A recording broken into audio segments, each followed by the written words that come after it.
C'est pas un jeu de mots de dire il y a agriculture et culture. C'est une vraie réalité, c'est très intéressant. C'est-à-dire, qu'est-ce qu'on cultive dans la culture? C'est on cultive le sol humain, l'être humain. Hein. Chacun cultive, on emploie l'expression de jardin secret. Hein. Voilà, on devient un agriculteur, si on veut, de son jardin secret. Et c'est, au fond, on emploie beaucoup l'expression aujourd'hui de se ressourcer.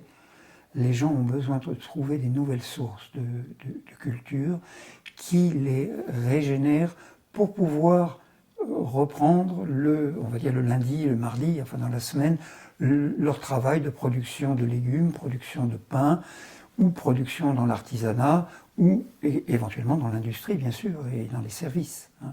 Mais tous ceux qui sont dans l'économie marchande, pour eux, c'est de plus en plus nécessaire d'avoir une culture qui les régénère. Un retour à des vraies sources. Parce qu'on voit bien que la culture, son risque, c'est d'être marchandisée. Et il y a eu d'ailleurs des réactions face à ça, quand certains traités internationaux avec le continent nord-américain, par exemple, comme c'est actuellement avec le CETA, mais ça a commencé déjà dans les années 90, hein, avec ce qu'on avait appelé le traité AMI, hein, et où là est apparu le slogan « La culture n'est pas une marchandise ».